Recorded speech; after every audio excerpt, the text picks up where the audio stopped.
Education for all. जैसा कि आपकी स्क्रीन पर शो हो रहा है, नवोदय विद्यालय में एक नई टीचर वैकेंसी आ गई है, मतलब NVS new teacher vacancy out हो गई हैं 2024-25 के लिए। ठीक है, तो किस किस सब्जेक्ट में वैकेंसी रहती है और किस रीजन में वैकेंसी आई है वो हम वीडियो में चेक कर लेते हैं। अगर आप एनवीएस में टीचिंग करना चाहते हो, इंटरेस्टेड हो टीचर बनने के लिए, तो ये वीडियो आपके लिए है। ठीक है डियर, तो हम डिस्कस कर लेते हैं कि किस किस सब्जेक्ट में और किस रेंज में ये वैकेंसी आई है। ये इन्होंने मतलब विज्ञापन जारी कर दिया है। सैलरी आपकी रहेगी 42 के अराउंड। ओके, टीजीटी और पीजीटी दोनों के लिए वैकेंसी है। जैसा कि आप जानते हैं, इसमें पीआरटी के लिए वैकेंसी नहीं होती, पीआरटी एंड टीटी की वैकेंसी नहीं आती हैं, क्योंकि नवोदय विद्यालय 6ठी से 12वीं तक होते हैं। ठीक है, तो पीआरटी की कोई वैकेंसी इसमें नहीं आती हैं। इसमें TGT Hindi, TGT English, TGT mathematics, science, social science, computer science, physical education, female art, SMS Bengal, और मतलब ये टीजीटी की वैकेंसी है। वो पीजीटी में Hindi, PGT English, mathematics, physics, chemistry, bio, computer science, history, geography, economics, commerce, ये मतलब ये सभी सब्जेक्ट में, लगभग सभी सब्जेक्ट में एनवीएस में वैकेंसी आ गई है और इसकी फॉर्म फिलिंग भी स्टार्ट हो गई हैं। तो यदि आप इंटरेस्टेड हो एनवीएस में टीचर बनने के लिए और आप इसके लिए एलिजिबल भी हो, तो आप इसके लिए फॉर्म फिल कर देना।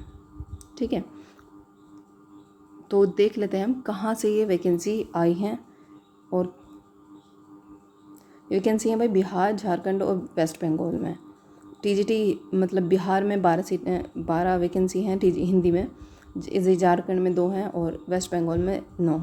ऐसे ही मतलब आपकी स्क्रीन पर शो आप देख सकते हैं। आप जिस भी सब्जेक्ट से आपने ग्रेजुएशन में आपके पास वो सब्जेक्ट होना चाहिए और आपने बीएड किया हो, मतलब टीजीटी के लिए क्वालिफ़िकेशन में मतलब मैं ये आशा करती हूँ कि आप जानते होंगे, आपको पता होगा कि इसके लिए एलिजिबिलिटी क्राइटेरिया क्या रहता है। अगर आप नहीं जानते हो तभी मैं मतलब एक बता देती हूँ कि टीजीटी के लिए आपने बीएड किया हुआ हो और सीटेट पेपर 2 आप क्वालिफाई हों, तब आप इसके लिए अप्लाई कर सकते हो टीजीटी के लिए।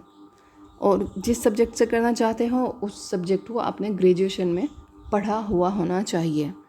ठीक है, तो इसे पीजीटी में आपको बीएड चाहिए, और बीएड मतलब पीजीटी के लिए सीटेट नहीं चाहिए, क्योंकि सीटेट होता ही नहीं है पीजीटी लेवल के लिए।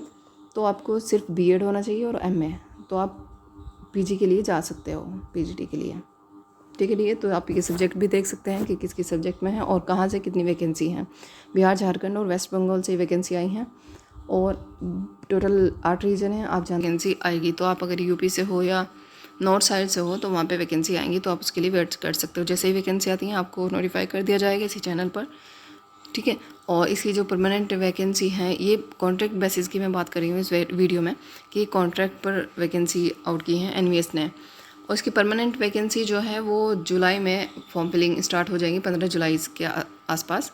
15 जुलाई से आप फॉर्म फिल कर पाओगे, उसके लिए इन्होंने कैलेंडर जारी कर दिया है एनवीएस ने। 15 जुलाई से आप फॉर्म फिलिंग करोगे और 30 सितंबर को आपका इसका एग्ज़ाम हो जाएगा।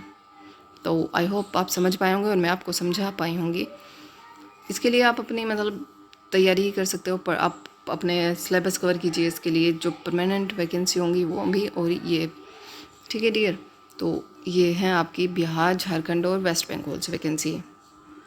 ये है हमारे नवोदय विद्यालय समिति रीजनल ऑफिस पटना की तरफ से वैकेंसी आई। जैसे भोपाल से वैकेंसी आ गई हैं तो वहाँ दोबारा नहीं आएंगी। ऐसे 3-4 रीजन से वैकेंसी आ गई हैं, तो लगभग 3-4 रीजन ही रह जाते हैं एनवीएस के जहाँ पे वैकेंसी अभी आउट नहीं हुई है, जैसा कि यूपी, पंजाब, इस तरीके से नॉर्थ में वैकेंसी अभी नहीं आई है।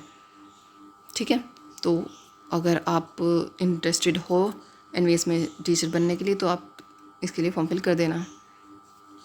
ठीक है, ठीक है, जैसे ही परमानेंट वैकेंसी आ जाएंगी जुलाई के आसपास, तो आपको नोटिफाई कर दिया जाएगा इसी चैनल पर। तो आप उसके लिए चैनल को सब्सक्राइब कर सकते हो यदि आपको अच्छा लगे तो। ठीक है, तो आप पढ़ते रहिए, अपनी तैयारी करते रहिए। तब तक के लिए टेक केयर, बाय बाय।